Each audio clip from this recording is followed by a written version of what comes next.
warahmatullahi wabarakatuh. Perkenalkan, nama saya Sherly Astuti dengan NIM 642454183, mahasiswa dari Universitas Bina Sarana Informatika.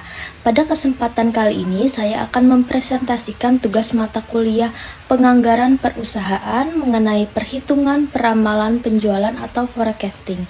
Produk yang saya analisis adalah Toyota Calya dengan data historis dari tahun 2016 hingga 2025. Tujuan dari analisis ini adalah untuk menentukan target penjualan yang akurat di tahun 2026 menggunakan 4 metode statistik yang berbeda. Mari kita masuk ke metode yang pertama.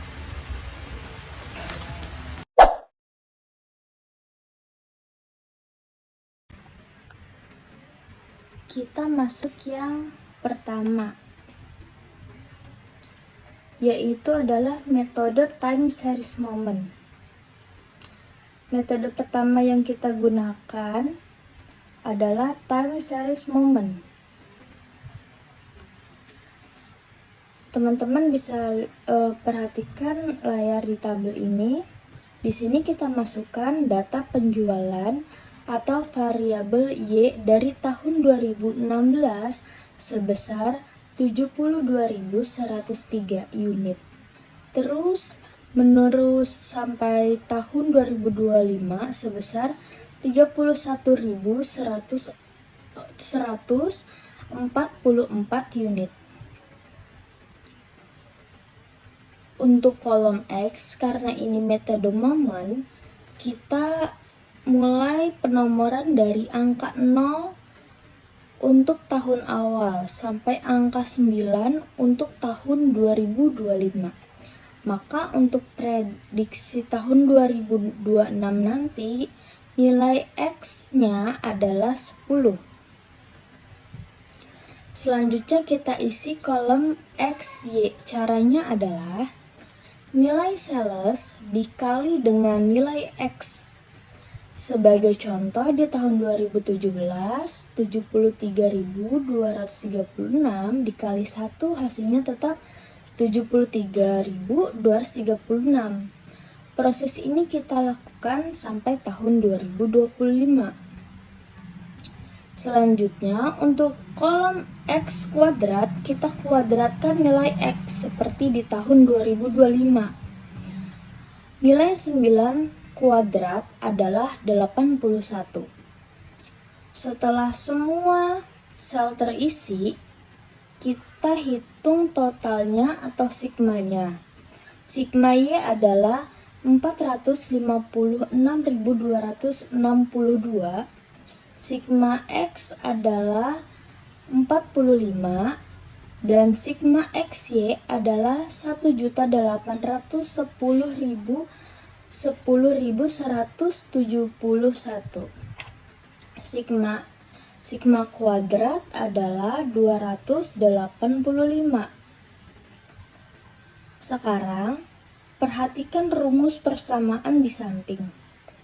Kita masukkan angka-angka tadi ke dalam dua persamaan. Yang ke satu 456.262 sama dengan 10A tambah 45B. Dan yang kedua 1.810.171 sama dengan 45A tambah 285B. Setelah kita lakukan proses eliminasi dan substitusi, kita dapatkan nilai B sebesar minus 2.945,55 dan nilai A sebesar 58.881,18. Maka untuk tahun 2026 Y sama dengan A tambah B buka kurung 10 tutup kurung, hasilnya adalah 29.426 unit. Selanjutnya adalah grafik. Kita jangan lupa membuat grafiknya. Berdasarkan data time series moment, garis trennya menunjukkan arah penurunan yang linear, menyesuaikan dengan nilai B kita yang negatif. Oke, selanjutnya adalah metode least square. Metode kedua adalah least square. Perbedaan mencolok metode ini dengan sebelumnya adalah pada kolom X. Karena jumlah data kita genap, N sama dengan 10, agar sigma X menjadi 0, kita menggunakan skala angka ganjil yang simetris, yaitu dari -9, -7, -5, -3, -1, kemudian melompat ke 1, 3, 5, 7, dan 9. Dengan sigma X yang 0, rumus mencari konstanta A dan B menjadi lebih sederhana. Untuk nilai A, rumusnya adalah sigma Y dibagi 6. Jadi 266,2 dibagi 10 hasilnya 45.626,2. Dan yang untuk nilai B, rumusnya sigma XY dibagi sigma X kuadrat. Di sini sigma XY kita bernilai negatif, yaitu minus 485.016 dibagi dengan sigma kuadrat sebesar 330. Hasilnya adalah minus 1470.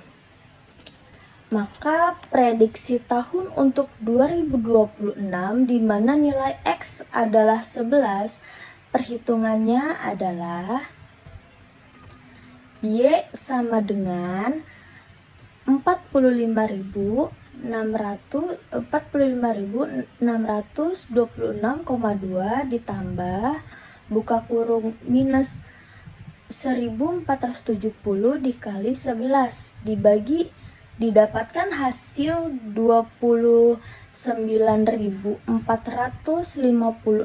unit. Dan berikut adalah grafiknya. Meskipun nilai prediksinya mirip dengan metode momen, garis tren di least square ini lebih menekankan pada keseimbangan titik tengah data. Oke, berikutnya adalah kita masuk yang ketiga. Metode semi average. Di sini kita membagi data menjadi dua bagian atau dua kelompok.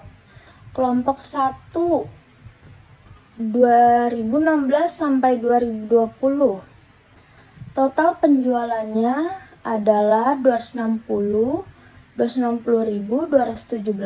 Jika dibagi 5 tahun, maka rata-ratanya atau semi average 1 adalah 52.043. Nilai ini kita tetapkan sebagai nilai A. Dan berikutnya kelompok 2, 2021 sampai 2025. Total penjualannya adalah 196.045. Rata-ratanya atau semi average 2 adalah 39.209. Dan untuk mencari B, kita hitung selisih rata-rata kelompok 2 dikurangi kelompok 1, lalu dibagi jarak tahunnya yaitu 5. Hasilnya adalah minus 2 minus 2.567. Selanjutnya untuk tahun 2026, karena pusat data kelompok 1 ada di tahun 2018, maka jarak X ke tahun 2026 adalah 8.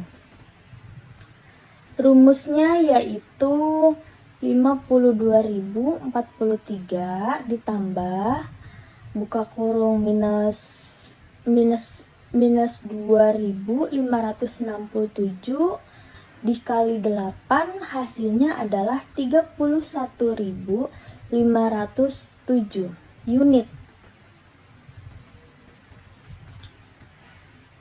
Untuk grafik semi average ini memberikan visualisasi yang membagi dua periode waktu secara jelas, memperlihatkan penurunan rata-rata dari periode pertama ke periode kedua. Berikut adalah grafiknya. Dan sekarang kita lanjut ke regresi linear, promosi dan penjualan. Terakhir, kita menggunakan metode yang paling kompleks namun akurat secara korelasi, yaitu regresi linear. Di sini kita menghubungkan antara biaya promosi sebagai variabel X dan hasil penjualan sebagai variabel Y. Ini data promosinya. Kita masukkan data promosi dari tahun 2016 sampai 2025 melalui rumus ordinary least square yang cukup panjang. Di kotak ini kita dapatkan nilai A sama dengan 130.054,71 dan yang B minus 135,767.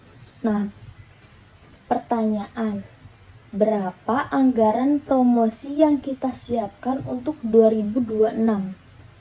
Berdasarkan perhitungan target kita tentukan nilai X adalah 777.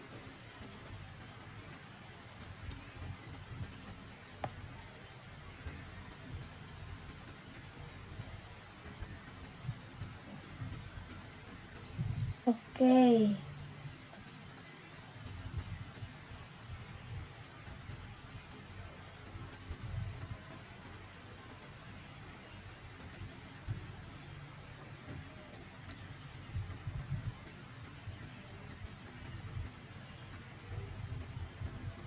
Kita masukkan biaya promosi 770.000, maka prediksi penjualannya adalah 27.664 unit.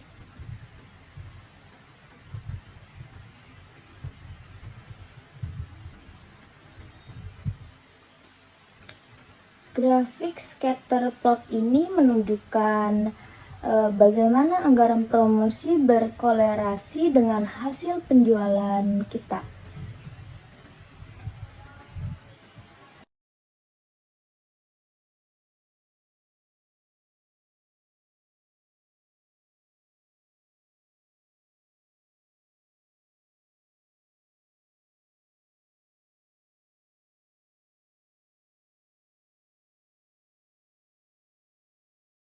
A few moments later. Itulah tadi pemaparan detail mengenai 4 metode peramalan penjualan untuk Toyota Calya di tahun 2026.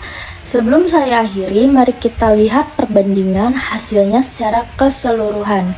Dari metode time series moment, kita mendapatkan angka 29.426 unit.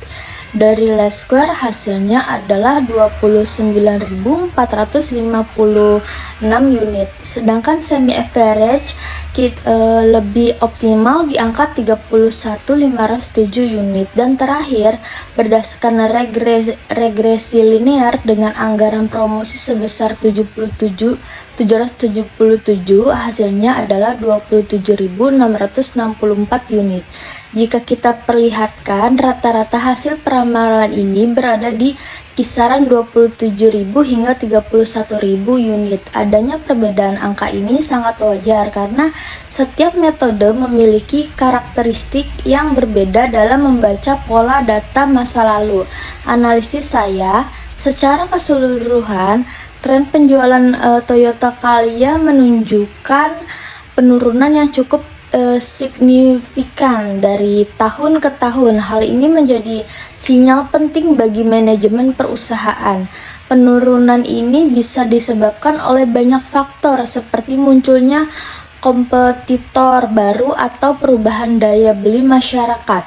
Oleh karena itu, hasil forecasting ini bukan sekedar angka di atas kertas, melainkan alat bantu bagi perusahaan untuk satu, menentukan anggaran, dua, menentukan anggaran produksi agar tidak terjadi kelebihan stok atau overstock yang bisa merugikan perusahaan. Dua, strategi pemasaran, mengingat hasil regresi linear menunjukkan pengaruh promosi perusahaan mungkin perlu mengevaluasi kembali efektivitas biaya promosi agar bisa menekan laju penurunan penjualan tersebut.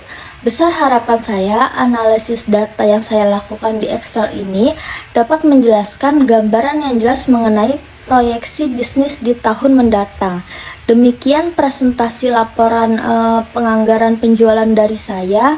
Mohon maaf apabila ada kesalahan dalam penyebutan angka atau penjelasan teknis yang kurang berkenan. Terima kasih atas perhatian teman-teman dan dosen pengampu. Assalamualaikum warahmatullahi wabarakatuh.